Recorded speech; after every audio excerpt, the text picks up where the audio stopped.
So, good morning, everyone. And I'm Robin. I'm the chairman and CEO of Baidu.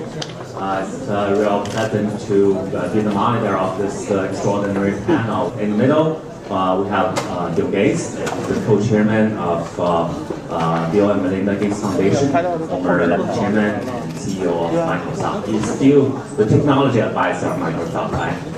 And on the left, we have Elon Musk.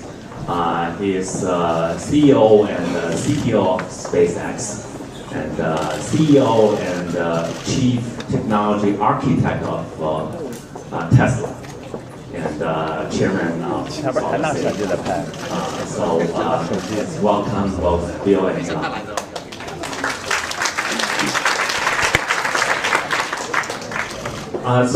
Roughly 2 weeks ago, when I agreed to be the moderator of this panel, I posted a message on Baidu Tieba soliciting questions from the internet users. I got more than 500 questions for two of you, and I'm going to select one question for each. And on behalf of the users, I'd like to ask. So let's go on to the question. So for Bill, we have a question from a very ambitious person. He said, as a young man who intends to overtake you as the world's richest man, what kind of vision do I require, and what specific advice would you give me? Bill? Well, fortunately, I don't think there's any single metric that defines excellence. Hopefully that person has some ideas, or he sees beyond the current generation. My luck was to be born at a time when computing was going from a very centralized, expensive form, where the amount of software that was needed was very, very modest, and so it wasn't even considered the magic element of the system. The hardware, just keeping it running, buying it, babysitting it, was the center of the industry. And yet, because the microprocessor chip was coming along and essentially, from my point of view, making computing free and storage free and eventually even network bandwidth free, I could conceive of a form of software in terms of a tool for the individual that was radically different than any other software. I remember at the time the industry award for the top-selling software was if you sold 10,000 copies, you got their big trophy, and they gave you a big banquet. Well, our Basic had sold 6 million copies, so I called them up and I said, well, what do you have for 6 million? They were like, what? What kind of software are you talking about? And so it was really utterly different. For this gentleman, hopefully at the end of the age, he'll see how to make robots, or how to make assistants, or some way of making software development far more efficient than it is today. Even though so many things have changed, if you look at, say the code that defines a website, or the code you write for business applications, I have to say, if you'd asked me 40 years ago what that would look like, I would have predicted that it would be much easier to do business applications, much easier to write highly reliable code. So there's an opportunity for somebody, and it's not just in software. If they can invent a way of making energy cheap and CO2 free, see a twist of using technology to do that. I'd say that would be a kind of a mind-blowing contribution. So the room for innovation, the speed for innovation is better today than ever. In my case, I didn't sit down and say, okay, I'm going to be better than IBM or something. I didn't have the same confidence that this person had. I knew I loved software. I wanted to mess around with it. And it led to, being able to create a company. But I didn't know, at any point in time, part of the reason I think I ran the company well, so I thought, okay, maybe the company will be twice as big. Let me get ready for that. I never said, well, of course, it will be gigantic, because then you might skip all the hard work of scaling up that factor of 2, and I thought, well, this is it. You know, I just have to build a management system for 5,000 people. If you said to me when I had 10 people and I was writing all the code, hey, you'll have 100,000 people, I would have laughed. I would have said, wow, how many bugs can you create with 100,000 people? I don't want 100,000 people. So, you know, I wish you good luck. So you're saying you don't really need to be this ambitious in order to be successful, right? Well, I don't think, we can ask Elon, I don't think any of us assumed that things would line up to create, in his case, multiple successes that are pretty fantastic. I think if you had that, you knew that, you didn't think it was at risk, I'm not sure you would actually get there. What other characteristics would you look for a potential successful entrepreneur? Well, people who end up being successful are often, not always, but pretty fanatical about the thing they're trying to do. I remember one industry panel where there were about 7 people, and the debate was, would the computer interface be this character mode thing, or would it be graphics user interface? And at the time, the graphics user interface stuff was so slow, it was laughable. And writing software was so bad, it was Windows 1.0. And so the people on the panel were saying, no, this is kind of a stupid thing. And I was saying, no, believe me, this will be great. And one of the guys on the panel said that hey, Bill is wrong, but Bill works harder than the rest of us, so even though it's the wrong solution, he's likely to succeed. And that was the best compliment I ever had, was that just by working day and night, I could send the industry in some funny direction. So, I was fanatical in that period of time. That is, I didn't believe in vacation, I didn't believe in weekends. So it turned out that worked for me, that we got our company going at a speed that allowed it to make mistakes faster than other people were, and kind of see those mistakes. And many software companies at the time thought of themselves as a single product company. And they were literally designed to be a single product company. And they thought that their sales were mostly going to be in the United States. We, from the beginning, planned to be a multi-product company. BASIC, I don't know if people have ever heard of that, was our BASIC interpreter that ran on a bunch of computers, was our very first product. And of course, today, they're still around, but people use JavaScript for a lot of the things that BASIC was used for then. So we had a conception of a very big company, and we knew what we were about was software. Hiring software people and writing lots and lots of software, not a specific piece of software. So that helped us a lot. We said we're going to have the world's most efficient software factory. Elon has to actually build buildings and buy equipment to make the gigafactory. We said, okay, we're going to have a gigafactory of software, but just with a bunch of guys with better symbolic debuggers and better simulators and compilers and things like that. Now we didn't get other companies were also doing that, but we were somewhat ahead in terms of being serious about high quality software development. All right. Question for Elon, also from our internet users. I'm so curious that I'm going to explode. How does Elon Musk have the energy and enthusiasm to accomplish so many great things? It's incredible. It's just too cool. Does he do things step by step, or does he have huge goals already set for projects that have just hatched?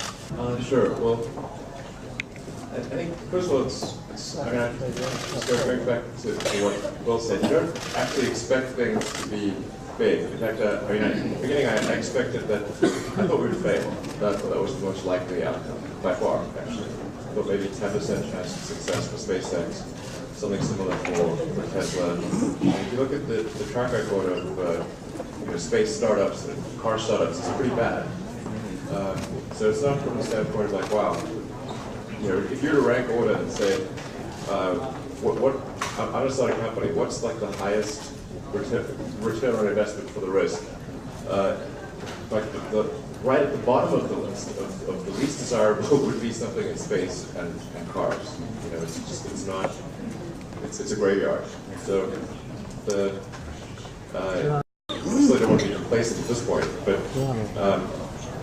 we came very close to both Tesla, SpaceX, and Solar City all dying at the end of 2008. So Yeah, but in terms of how, it's really just that I thought there were these important problems that needed to get solved, and it didn't seem as though anyone was really solving them. With respect to Tesla and Solar City, it's about trying to accelerate the advancement of sustainable energy and get sustainable energy production. For Solar City, sustainable energy consumption in the case of Tesla. When we started Tesla, electric cars were just thought of as the stupidest thing. They really, in fact, starting a car company was thought of as stupid. Starting an electric car company was stupidity squared. We narrowly escaped that so many times. So it's not, there wasn't some grand plan. The expectation was there. That was the most likely. But the follow-up question would be, how can you manage so many things simultaneously? 3 companies. Well, I don't recommend this. I really, it's not good for quality of life. And I should emphasize that I run SpaceX and Tesla, but I don't run Solar City. I provide kind of strategic guidance. Fortunately, the team there does an amazing job. It's like 1 day a month, that type of thing. Tesla and SpaceX are kind of like every day. Every weekend, every holiday. Not just as CEO, you're also in charge of technology, product. Are you a very detail-oriented person? We have a really talented team there, so I just want to emphasize that sometimes in fact, most of the time I get way too much credit or attention for what I do. I'm just like the visible element, but the reason those companies are successful is because we have extremely talented people and individuals that are making it happen. I really don't think it's a good idea. All right.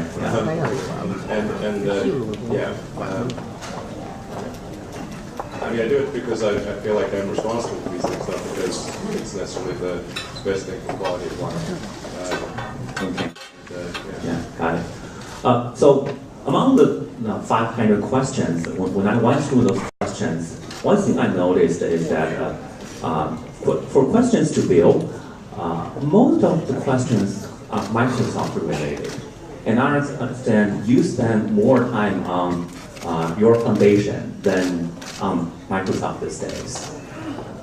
Do you really think you are making a bigger contribution to humanity your foundation through your foundation than you did through Microsoft? In other words, let's say 100 years from now, would you rather be remembered as the founder of Microsoft or as a great philanthropist? Well, I hope I'm alive 100 years from now. That'd be nice. They don't have to remember me as long as I get to do fun work like I am now. The biggest part of the economy is the private sector.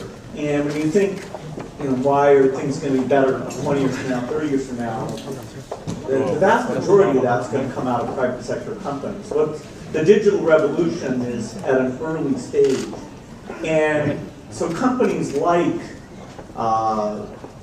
Baidu, Google, Apple, Microsoft, they're making a huge contribution. The tools that they create that get used in so many domains, just take education as one domain that over time, we haven't seen it yet, but over time that should make ability to connect up to what somebody's learning and what their goals and aspirations are. So this is incredible stuff. And anybody who had a chance to be part of that, particularly to build a good-sized company, made a huge contribution. What I saw was that the most unique thing I could do, starting in my 50s, was to be full-time at the foundation. That is, that there were other great people who could take the mantle at Microsoft. When I was running Microsoft in my 20s and 30s, I always thought, for sure it should never have a CEO over 45, because who could keep up with all this stuff? So then, as I found myself in my 50s still the company was like, well, I told myself I shouldn't still be here. And anyway, the foundation work, which is in partnership with my wife Melinda, became more appealing. And I was saying to myself, gosh, who's going to work on malaria? It appeared to be more of a vacuum, that organizing science and government to take these problems that are a little bit hidden away in these poor countries where most people don't actually go and see the depredations of malnutrition and infectious disease. And so it appeared like an opportunity that showed up that could take all the skills of organizing people and energizing people in the software revolution now in a slightly different domain, but the skills of running teams and picking scientists and being patient about things that take 10 or 15 years to have a breakthrough. I can take all of that. And so I think for this phase of my life, this is my biggest contribution and the most fun. It's nice when you decide those two things are the same. But in my 20s, I would not have been satisfied at doing this. And so I think in China, the image is more about the Microsoft, because the foundation isn't that visible. Most work of the foundation is in poor countries. We are trying to build more and more relationships because there's so much innovation in China that can help in Africa, whether it's in health or agriculture or cell phone magic. So that's a growing thing. So you should come to China more often. I do. Yeah, I do. good. Yeah. So you and I had a short debate on artificial intelligence last night. I want to bring that topic up here too. I also understand, Elon, recently you said that artificial intelligence advances is like summoning the demon. That generated a lot of hot debate. Baidu's chief scientist Andrew Ng recently said during an interview that worrying about the dark side of artificial intelligence is like worrying about overpopulation on Mars. How would you address that? He said it's a distraction to with the scientists in artificial intelligence. I think that's a sort of radically inaccurate analogy. I know a bit about Mars. So the risks with sort of digital superintelligence, and it's important to appreciate that it wouldn't be just human level; it would be superhuman almost immediately. It would just zip right past humans to be way beyond anything we could really imagine. I think more appropriate analogy would be like if you consider, say, nuclear research with the potential for a very dangerous weapon, releasing the energy is easy. Containing that energy safely is very difficult.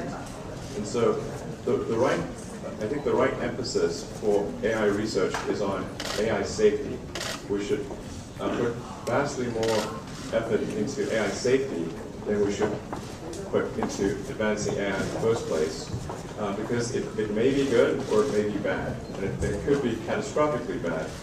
It could be the equivalent of nuclear meltdown.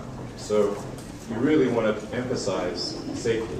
So I'm not against the advancement of AI. I want to really be clear about this, but I do think we should be extremely careful. And if that means it takes a bit longer to develop AI, then I think that's the right trade-off. We shouldn't be rushing headlong into something that we don't understand. Bill, I know you share similar views with Elon, but is there any difference between you and him? I don't think so. Okay. I mean, he actually put some money out to help get some work going on this, and I think that is absolutely fantastic. You know, for people in the audience who want to read about this, I highly recommend this Bostrom book called Superintelligence. But the basic point that Elon just made, that we have a general purpose learning algorithm that evolution has endowed us with, and it's running in an extremely slow computer. Very limited memory size, ability to send data to other computers. We have to use this funny mouth thing here.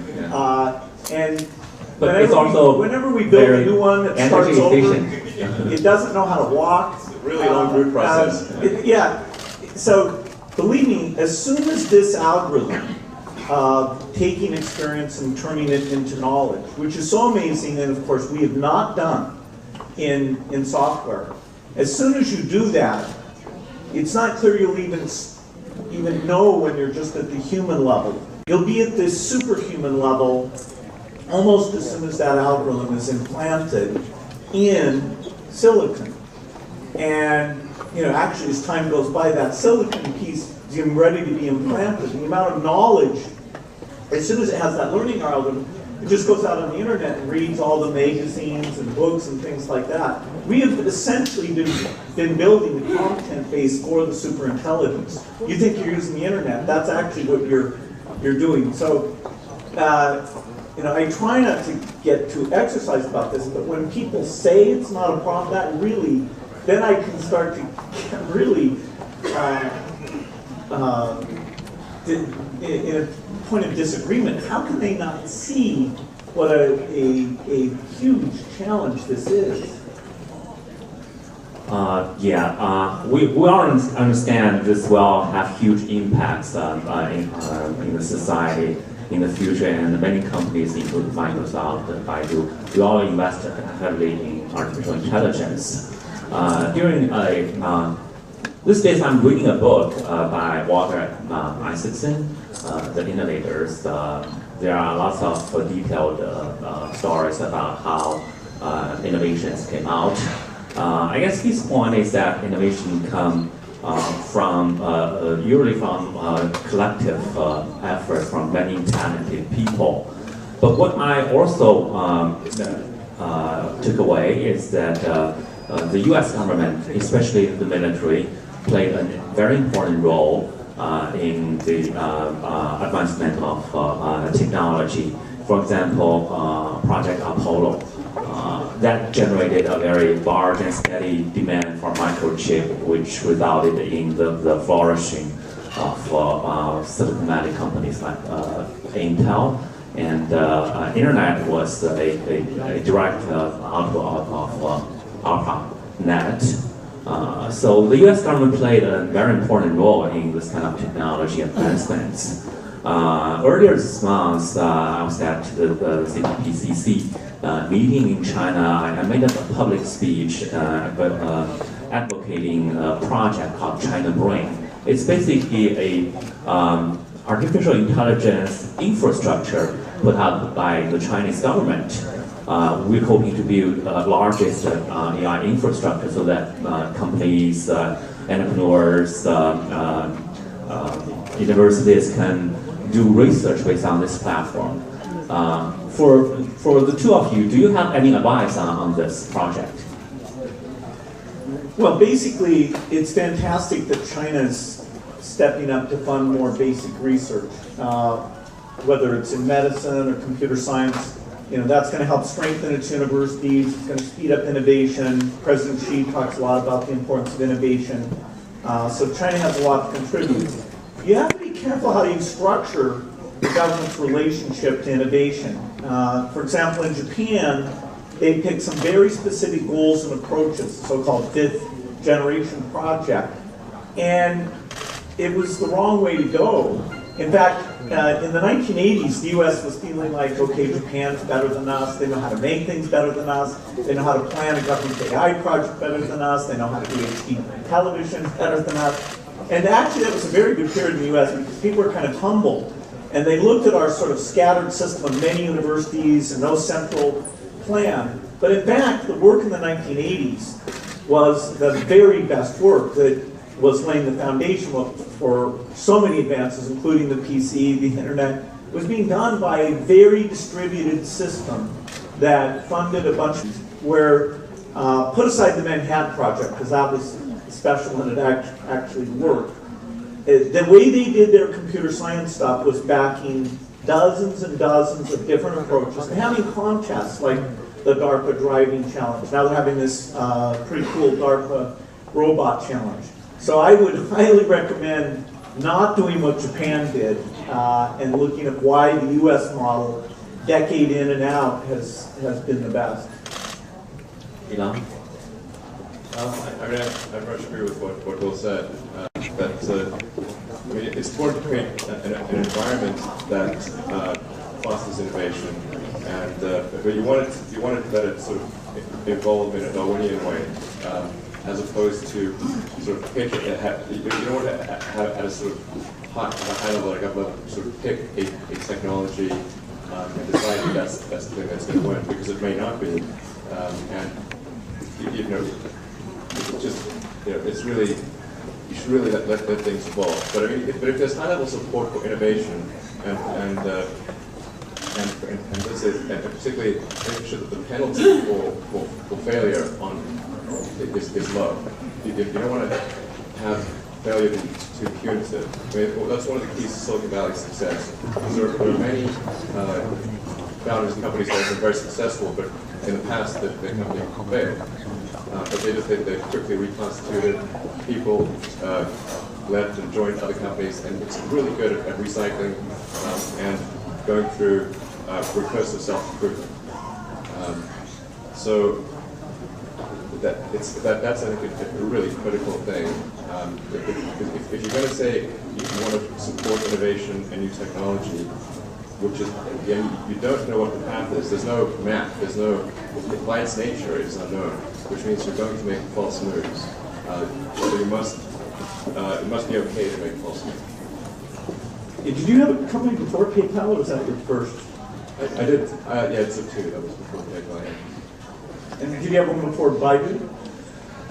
Not really. I had some ideas, but it was not in the form of a company, in the form of a startup. But yeah. Speaking of that, I think Bill, you became famous way before Elon and I started our company. So you probably had the chance to know some of the last generation entrepreneurs. Is there anyone that you had contact with and you have respects and you learn things from? Is there anyone like that?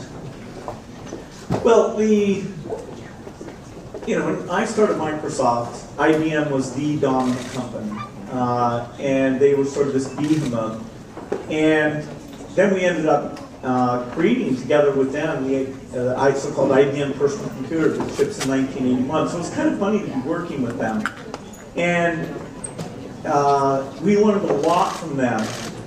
There are some great people there like Frank Carey. Then we worked a lot with Intel. I learned a lot from Andy Grove. Andy was not always nice to me, but that still allowed me to learn. Well, you were partners, right? Intel.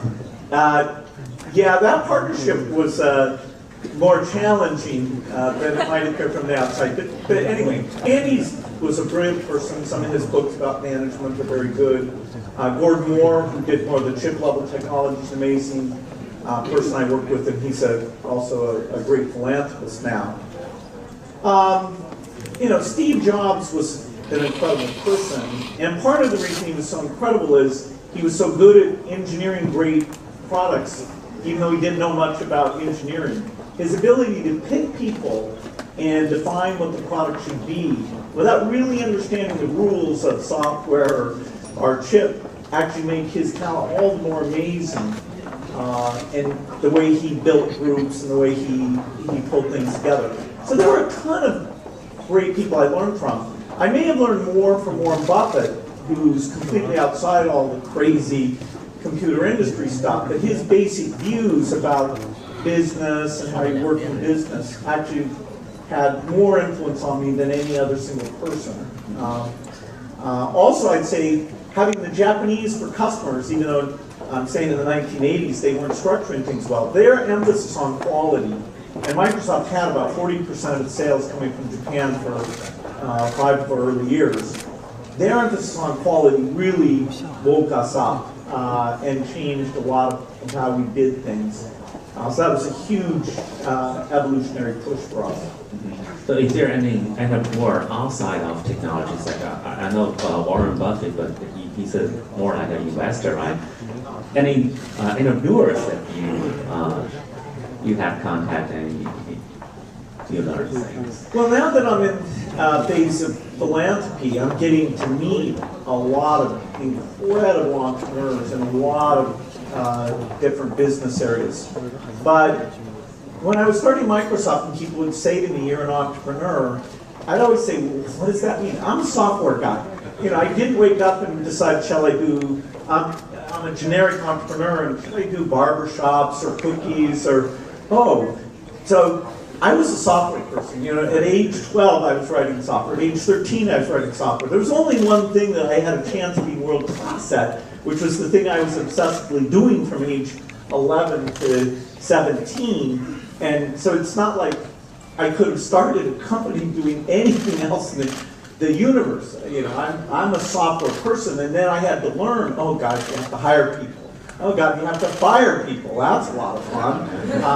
You have to do budgets. You have to sell things. You got to go to conventions and have booths and stand there and, you know, flog your wares. So I wanted to have software for myself that would be empowered for myself.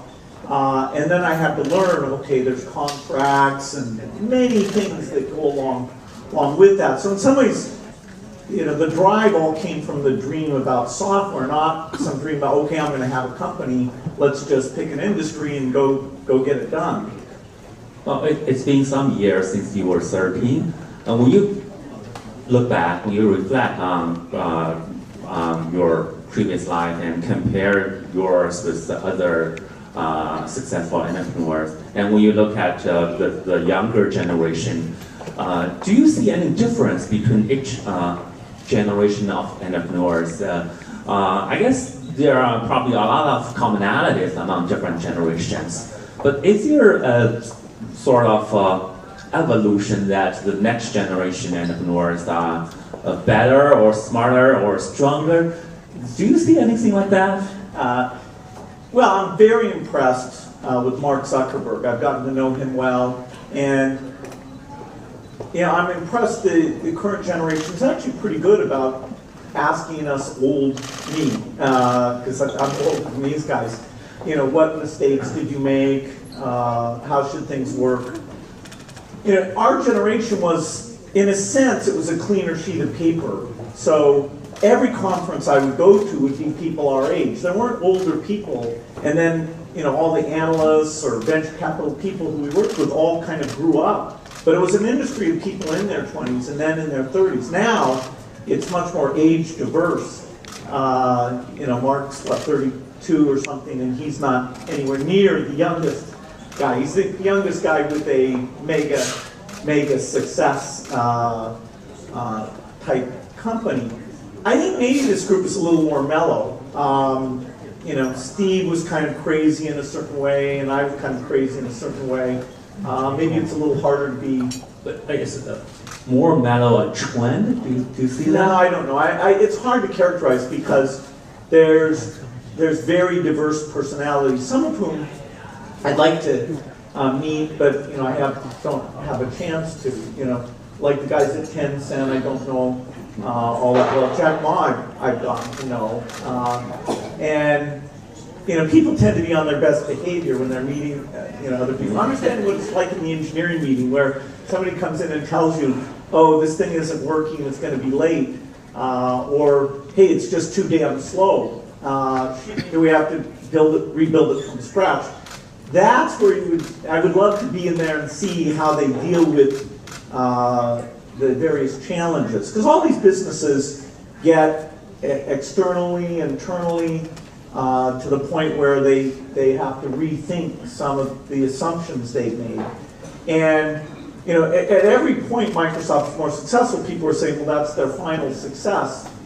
And it really bugged me because when people were saying, oh, eventually they'll get it wrong, I knew that was true. I mean, the companies I grew up admiring, I wonder if anybody's ever heard of Wing and Digital Equipment, you know, which are long, long gone. But those were the great companies, and it was probably good for me to see them fail, because it meant that just the wonderful technology and the great people they had in no way protected them from when the marketplace turned left and they didn't notice that was happening, that none of their excellence protected them from missing a market change. Mm-hmm. I would say there are probably a lot of commonalities among those entrepreneurs. I also read something about you. you were quite rebellious when you were at college. You only choose to audit those classes you didn't register for. And you non-stop working for like 36 hours in class for 10 hours. And when you wake up, you just keep on working. Do you think that's the kind of thing a successful entrepreneur need to have? Well, as I said, I think Steve and I were in our own different ways, not the same ways. I didn't take as much acid as he did. We were kind of crazy, and I don't think that's a necessary part. You know, people debate, you know, could Steve have still been great and been nicer to people? And my answer is yes. You know, he was great. I'm not taking anything away from that.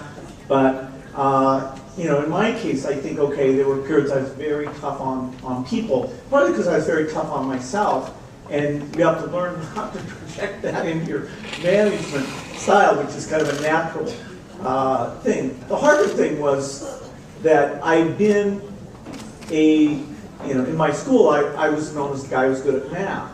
And so then I went to Harvard. I was in this class with 80 people, all of whom's personal positioning were they were the best person they'd ever met at math. And so 79 of us were a fraud. Eventually I came in second in the class, and the guy who came in first is a very successful lawyer in New York City. But this idea of never attending classes, that was just to have some unique positioning that you know, I wasn't the same as all those other 80 guys. I just like computers. Yeah, I didn't expect to create numbers or anything like that. So it's really, and I think it is better to approach this from the standpoint of saying, rather than like you want to be an entrepreneur or you want to make money, it's like, what is some useful thing that you could do that you wish existed in the world? And then try to get other people to work with you to create that thing and keep making it better and better. And if you do create something useful, then money will be the result. But that's just the way that the properly working economy kind of rewards the creation of useful goods and services. And if you're creating something that you love and you think other people will love, it's much easier to sort of sacrifice the time and spend the effort. And if it doesn't work out, you don't regret it. It's a good way to go. Yeah, but have you ever thought of this saying that, okay, I'm younger than Bill Gates, and I don't want to exactly copy him. Is there any difference between? Yeah, definitely. Lives, diverge substantially. There's some similarities, particularly just growing up, and I agree with a lot of pretty much everything they've all said here. But my life kind of took me in a different direction. I said most of the first part was on software, and then then I was like, well, it doesn't seem like people are really selling the electric car or the photovoltaics thing or the space thing, and so I thought I'd give it a try. Probably lose money that I put into it, but I thought it was worth giving it a try. That was really the only thing. And then I had to learn how you make hardware. So I didn't even know, I'd never sort of seen a CNC machine or laid up carbon fiber or, I didn't know any of these things. But if you read books and talk to experts, you can pick it up pretty quickly. In fact, I think people self-limit their ability to learn. It's really pretty straightforward. Just read books and talk to people. And particularly books. I mean, the data rate reading is much greater than when somebody's like talking. I mean, what's the output rate of speech? It's like a couple hundred bits per second. I mean, maybe a few thousand bits per second if you're really going full tilt. So you can do several times that reading. That's the main reason I didn't go to lectures in college was because the data rate was too slow. So it's like, why is this? Why are they reading the textbook to me? This is like a bedtime story or something. Ridiculous. All right, since we are at Boao, this is not a pure technology conference. There are lots of officials coming here. Yesterday, I think both of you met with President Xi Jinping, and about a week ago, Singapore's founding premier, passed away. He's a very well-respected statesman. President Xi also said he made outstanding contributions to the peace and development of the Asia region. I think Chinese leaders from Deng Xiaoping to Xi Jinping and Mr. Li Guangyao, they share something in common. They believe in this kind of technocratic approach, running a country or government using an engineering type of methodology. This is very different from the U.S. I think U.S. are pretty much ruled by lawyers. What are the pros and cons in your eyes between these two different systems? Well, I mean, being an engineer, I obviously tend to favor the engineering approach. I think in the U.S. we probably have too many lawyers, and there shouldn't be lawyers, but I think we probably have more than we should have. I mean, generally, I think it's good if the political leadership of the country is technically proficient, so I'm sort of pro a sort of technocratic approach. Yeah. I think I wish there were more people in the American Congress that were proficient in science. You met a lot of Chinese government officials, different generation of leaders. They probably have more to say about this. Well, I was very lucky that I got to spend have a number of dinners with Lee Kuan Yew. And he was not only just thoughtful, just the very idea that he would take parts of the Western system and say, oh, this part is good, this part may not apply everywhere, this part he disagreed with. It was kind of bold because, of course, the Western system was succeeding. Basically all the rich countries in the world had followed the Western system. And so the idea that he thought he would do it slightly differently was a huge contribution. And Singapore is a city-state, so you can do things in terms of paying government salaries and excellence there that may not scale up, but what he did was very incredible.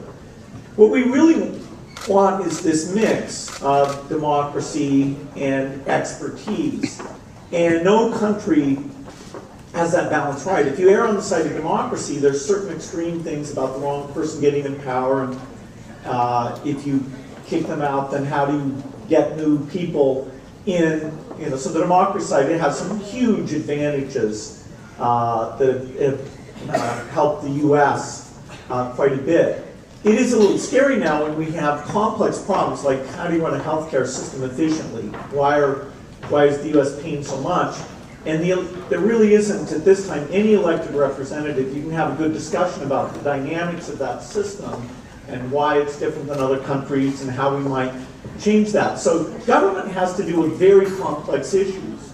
And the Chinese government, although I'd say the trend is a tiny bit away from it, has had engineers and scientists in a lot of the key positions, and willingness to look at what other countries do, and also this notion that if you're going to have a new policy, you'll often try it out in part of the country, see if it works, and then tune the policy before you try and scale it up in a very broad way. So the Chinese government is a student of policy more than just a say UK Parliament or US Congress, where people are kind of yelling at each other about, I'm right, no, you're right.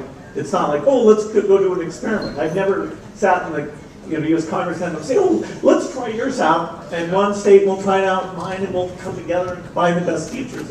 That's not a typical electoral dialogue that we're having right now. So it's a work in progress. There are things like how you run universities where the US model, other people should just adopt it. Then there's things like health systems and governance where they maybe should take some aspects but try out variations so that we get the benefit of 192 countries of slightly different experience, including at the subnational level.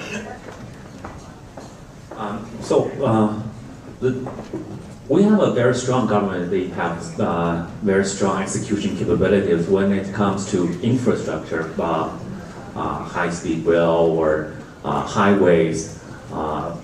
We have massive constructions, and now it's probably the largest infrastructure in terms of transportation in the world. But when you have a strong government, are you concerned about innovation? There might be things that's too strict that's going to hurt innovation. Well, I think Chinese innovation is going at a very high speed. I think that the government could raise how much it spends on science research even more than it is. It's raising those things. There have been areas like in the media where you have to say why the Chinese market, although this is starting to change, has been behind in terms of media companies and things. I think a little bit the state probably deserves, it's a little bit of the reason the media sector hasn't come further along. But in terms of things like how do you make energy, the state policies are not holding back somebody, figuring out some big invention. In fact, I have a company, a nuclear power company called TerraPower, that really China's the most natural partner for us with a breakthrough generation of nuclear, because China's a lot like the United States was in the 1960s, where the idea that you want to go forward and do new things, it's very clear. The idea that the status quo isn't where you want to be. The US today is very careful that, hey, we're pretty happy with the current conditions. So if somebody wants to build a new building or take some new approach, there's a lot of maybe no, and there's like 5 levels that you go through. Maybe no, maybe no. And so it's, whereas the bias towards moving and doing new things, which has a small downside but a huge upside as well, I'd say in terms of breakthroughs in some areas like nuclear, it's more likely to come out of China than almost any other place because of this bias towards doing big projects. And in the 1950s, 1960s, that was the US. In the 70s, it started to be Japan.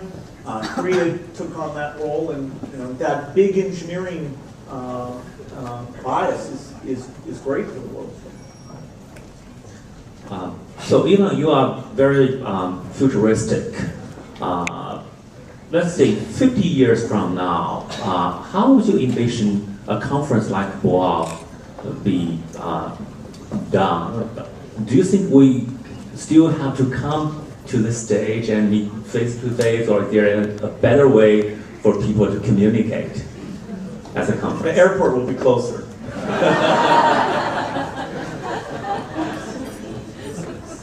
I think people will still want to do conferences if only for sentimental value. It just feels better to be in proximity to people. I mean, even if you have really perfect virtual reality, like you put on your headgear and your haptic suits and everything, and kind of be there. It really feels like you're there. It's still not the same as actually being there. I think people, it's sort of a natural human thing to want to congregate and be around people. Speaking of transportation, there are lots of buzz about the self-driving cars. How long do you think it's going to take for self-driving cars to become mainstream in US, in China, and other parts of the world? Sure. First of all, let me preface this by just saying that with something where there's an enormous industrial base like cars, anything that happens en masse is going to take time. So there's about 2 billion cars and trucks on the road. Global capacity is production capacity is about 100 million cars and trucks a year. So let's say tomorrow we had self-driving cars that work perfectly. It would still take a long time to switch out the massive industrial base. It would take 20 years if there were the same number of cars and trucks. There's probably some smaller number of cars and trucks and things for autonomous, but it's still will still take a while. So I think, but to answer the question, say where do I think the first production self-driving car will exist that people can buy? It's probably, well, in terms of the technology working, I think we're not more than 5 years away from having cars that are way safer than humans. Yeah, but for mainstream adoption, there needs to be laws and government support. That's why I said from a technology standpoint. Right. So, well, the point at which you have the technology working, then you have to convince the regulators that it's truly safe. So you'd be effectively running large fleet cars in shadow mode, where there's still human driving, and you evaluate what the narrow AI on the car was doing compared to the human actions, and then you'd be able to statistically prove that the narrow AI on the car would have been safer than the person. And it's going to take at least 2 or 3 years. So from the point at which it actually works, I would expect that there'd be some delay in the regulatory approval of at least 2 or 3 years. Yeah, I might point out to that is that it won't be monolithic. That is, companies like Microsoft keep coming in all the time saying, we're going to do the most advanced city in the world. Well, now it's clear, if you want to design a city that assumes that drones are allowed to deliver things and come up with ways of sort of onboard client-side collision avoidance, and you want to assume you need no parking garages because these self-driving cars are around, we should have a few dozen jurisdictions in the world to decide to get out there in front, get the benefits and the challenges of that, just so we get hundreds of millions of hours of this software seeing the ball come into the street and all that thing. Some pioneers there's some downside with it. But so that's why it's good we don't have one government. Even in China, they should pick some places and have super liberal rules. So I think we're a few years away from having, say, a dozen jurisdictions say, let's just go for it and design this in. And then in a decade, we'll see the benefits as well as a few of the problems. So besides the government, is there any other factors or type of people who need to be prepared about this, driverless cars? What kind of preparation for people like us need to have? Well, the benefits are mainly when you design a city from scratch, assuming that you get this thing. We don't have that kind of luxury in most cases. We That's are right. running mega cities, and how can we smoothly transition to that kind of Right, society? you can have a regulatory environment where things like Uber are allowed to come in. Uber's a form of a driverless car. It's just using sort of on-demand human labor to efficiently provide that service. And so you think about Uber for everything, the way we use capital equipment, and it's pretty exciting that the very market mechanism of when resources should be used in a different way was very inefficient until we had this digital template. And now we're seeing that the matching of I want to use an asset, I have an asset, has been amped up. That matching function is way less friction now than ever before. So it's changing a whole ton of things about capital goods and labor usage. So, Elon, do you see Uber as a partner or competitor? Or what's going to happen when nobody needs to drive the car? I think that, neither a partner or a competitor. I mean, we're just making cars. So, like, Uber can buy the cars, other people can buy the cars right there. And they'll gradually get more autonomous. But again, I do want to emphasize that the point I made about the industrial base switchover means that this is not going to be an overnight transition. It's literally impossible for overnight transition. Because 2 billion cars and trucks, 100 million new cars approximately maximum capacity per year. So we shouldn't be panicked. What are we going to do? All these people, like, people will lose their jobs the moment a self-driving car arrives. It's like that's impossible. Unless you want self-driving cars. They work for one. But I mean, things will be autonomous. Who knows what will happen in that environment? People may prosper or they may not. Yeah. Well, 1 hour is a very short time, but I think we covered a lot. We talked about history, we talked about future, and I think in our times, history can tell us what the future will look like, and I sincerely hope that our generation can learn from the history and make contributions to the next few generations so that they can benefit from our effort. And with that, I thank you all both for coming to this session. Thank you.